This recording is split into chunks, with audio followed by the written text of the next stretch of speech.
There's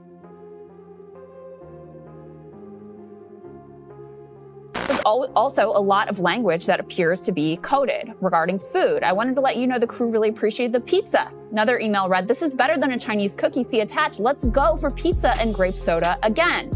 This one talks about, yeah, that's the pizza. You mean radiating a soft glow with a look of bliss and excitement.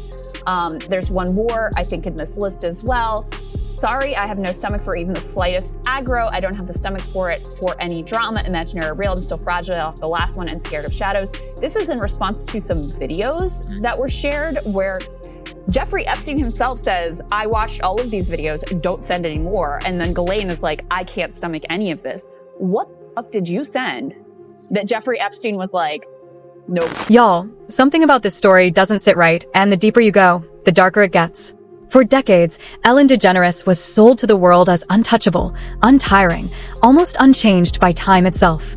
Smiling, dancing, effortlessly perfect. But behind that carefully crafted image, whispers have been building. Whispers about a system where staying relevant doesn't just mean working harder, it means becoming something else entirely. And then, out of nowhere, a name re-enters the conversation. Ghislaine Maxwell. Not a direct accusation. Not a clear statement. But enough to raise a chilling question. How far are powerful figures willing to go to maintain an illusion the world refuses to question? Because this isn't just about one celebrity. This is about a machine, a cycle where perfection is manufactured, insecurity is planted, and the solution is always waiting for a price. When the documents tied to Jeffrey Epstein resurfaced, the internet exploded. Names, rumors, theories, chaos. No confirmed links. No verified proof. But the noise? Deafening. And sometimes, it's not the facts that shake people, it's the patterns. A public image that never ages. A system that never stops selling. And an audience that never looks behind the curtain. So now the real question isn't what's true. It's what's being hidden in plain sight. Because if this is all just an illusion, then who built it? And why does it feel like nobody wants it to break? Her stories have changed so many times about what happens, when it happens, how it happens, with different versions. And each time she speaks, there's a different version. About this facial that you're obsessed with, how many, did you get the whole cast of Ocean's 8 to do Not this? everybody. Okay, good, smart ones. Just those that I thought would appreciate it. Okay, explain what it is. Well, it's this way in which one forces through microneedling. It's like a little roller with these, some of you, I think many of you know it, and it pushes through the skin and ruptures the collagen and then boosts it. You look like a burn victim for a day, but then it pushes the What are you pushing into the skin, Sandra? Sarah? Carrie? What are you pushing into the skin? Well, you push in whatever the facialist would like to insert into your pores. But what is it? It is an extraction from a piece of skin that came from a young person far, far away, and they somehow figured out how to extract. It's foreskin from a... The camera doesn't lie, but it doesn't tell the whole truth either. For years, the world watched Ellen DeGeneres through a carefully polished lens, bright lights, controlled angles, perfectly timed laughter. A persona that felt almost too consistent, too untouched by time. While other public figures faded, changed, or broke under pressure, Ellen remained the same. Or at least, that's what people were meant to believe. Because in Hollywood, consistency isn't natural. It's constructed. Behind every effortless image is a system working overtime: stylists, producers, image consultants, brand strategists. An entire machine designed to keep one illusion alive, that perfection is real and, more importantly, attainable. But what happens when maintaining that illusion becomes the priority? That's where the story takes a darker turn. The entertainment industry has always operated on an unspoken rule: stay relevant or disappear. And for women especially, that pressure doubles. Age isn't just a number, it's a deadline. A ticking clock counting down to irrelevance.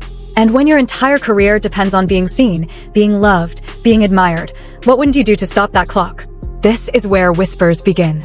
Not confirmed facts, not courtroom evidence, but patterns, observations. Quiet conversations happening behind closed doors, the kind that never make it to headlines, but somehow shape everything you see on screen. And then, unexpectedly, a name surfaces that shifts the tone completely. Ghislaine Maxwell. Not in a direct accusation. Not in a clear, undeniable claim. But in a way that raises questions people weren't ready to ask. Questions about power. About influence.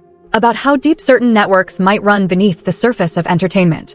Because when the files connected to Jeffrey Epstein became public, they didn't just reveal names, they ignited a storm. Social media flooded with speculation. Narratives formed overnight. Some exaggerated, some completely unfounded. A whole host of celebrities are under fire right now, from rumors and theories on the internet involving cannibalism. And Ellen DeGeneres seems to be the main subject. But here's the uncomfortable truth. Even without proof, patterns make people curious. And curiosity is dangerous. Because once you start questioning the image, you start seeing the cracks. The perfectly maintained persona, the controlled narrative, the absence of visible aging in a world where everyone else changes. Is it discipline? Is it access? Or is it something the audience isn't meant to fully understand? Hollywood doesn't just sell entertainment. It sells aspiration. And aspiration needs a face that doesn't wrinkle, doesn't falter, doesn't remind you of reality. Because the moment reality steps in, the illusion collapses. Industry insiders have hinted at this for years. The idea that behind every natural transformation is a network of enhancements, adjustments, and decisions made not for. This guy what he was doing was very clever in that he was getting all of these very powerful and very respected people together. Yeah. And you would figure like, oh, it's If that safe. guy's there, that lady's Clinton's there. here. This is fine. Clinton's here. How could this be bad? Personal growth, but for public consumption. A brand must evolve, but it must never appear to struggle. And that's where the system becomes almost impossible to escape. Because once you become the product, you don't control the image anymore. The image controls you. So when someone like Ghislaine Maxwell is even loosely connected to conversations about power structures, influence, and hidden systems, it doesn't just spark curiosity. It amplifies it. Not because of what is proven, but because of what feels possible. And that's the line where this story lives not in confirmed accusations, but in the unsettling space between perception and reality. A space where questions linger longer than answers, and where the truth, whatever it is, never fully shows itself on camera. Because sometimes, what you're watching isn't a person.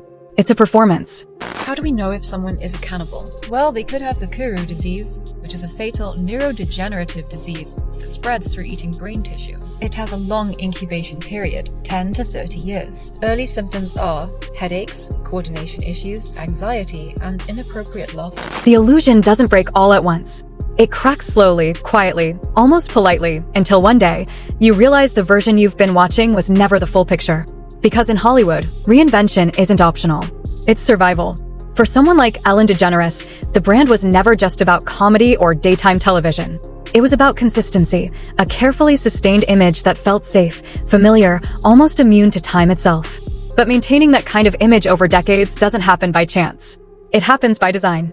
And design always comes with a cost. Behind the scenes, the pressure doesn't ease, it intensifies. Every appearance, every interview, every public moment becomes part of a larger narrative that must be protected at all costs. Because once the audience starts to notice change, the questions begin. What's different? What happened? Why don't they look the same anymore? Ellen was like really weird and not nice to me for most of my career. And like, because I opened for her in the 1980s. Oh, you did? When she was a headliner in comedy clubs and not way before her big fame. Uh-huh. And so then when I would do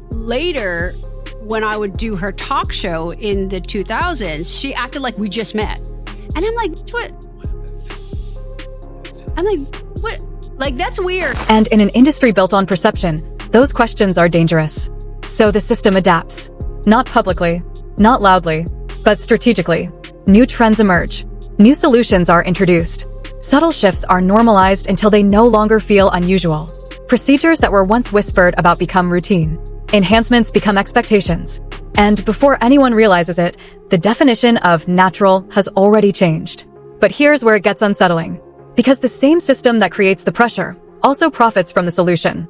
A cycle begins. First, the insecurity, then the correction, then the promotion of that correction as empowerment. And it repeats. Over and over and over again. This isn't about one individual making personal choices. It's about a structure that rewards transformation while quietly punishing authenticity. A structure where staying the same is suspicious and changing too much is risky, but somehow looking perfectly unchanged is the ultimate goal. And that contradiction? That's where control lives. Because when the audience can't tell what's real anymore, they stop questioning it. Now bring that back to the name that lingers in the background of this entire conversation. Ghislaine Maxwell. Her presence doesn't confirm anything. It doesn't prove a hidden connection. But it introduces something far more powerful, doubt. And doubt doesn't need evidence to grow. It feeds on patterns. It feeds on timing.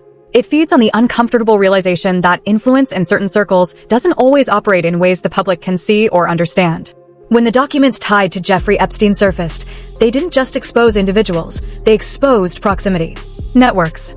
Overlapping worlds where power, wealth, and visibility intersect in ways that blur boundaries. Again, no confirmed wrongdoing here. But proximity alone is enough to make people look twice. And once people start looking twice, they stop accepting things at face value. That's when the narrative becomes harder to control. Because the audience isn't just watching anymore. They're analyzing. They're comparing past and present. They're noticing inconsistencies. They're questioning timelines. And perhaps most dangerously, they're asking why. Why does the image never seem to age? Why does the narrative always shift at the perfect moment? Why does every transformation come with something to sell? These aren't accusations. They're observations. And observations don't need permission to spread. In fact, they spread faster than facts ever could. Because they tap into something deeper, a sense that what you're seeing isn't entirely real, but you can't quite prove why. And that's the tension holding this entire story together.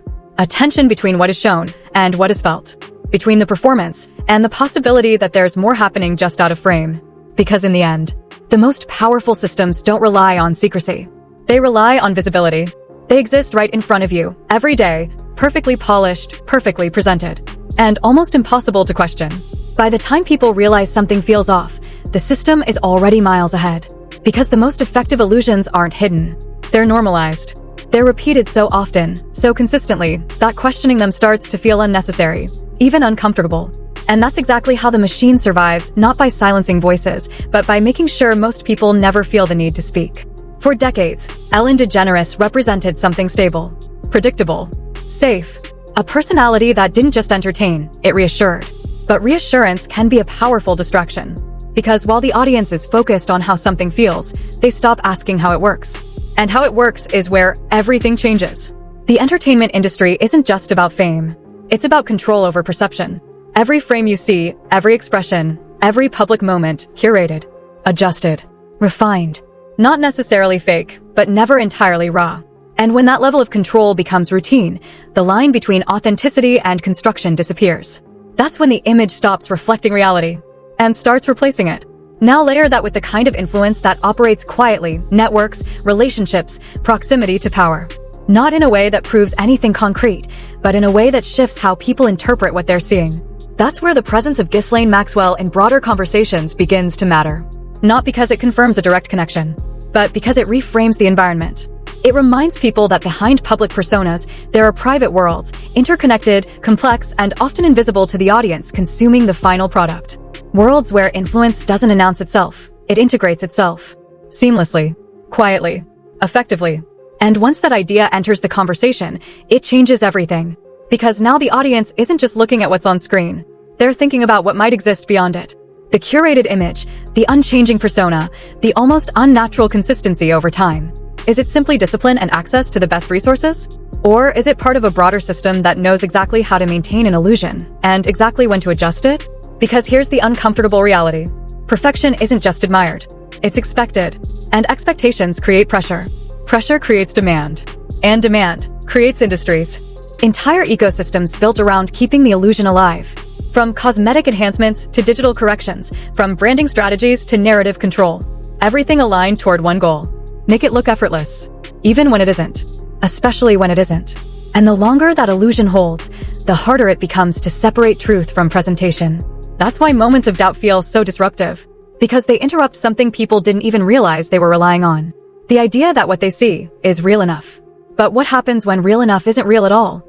What happens when the image you've trusted for years turns out to be something carefully constructed, not to deceive, but to maintain?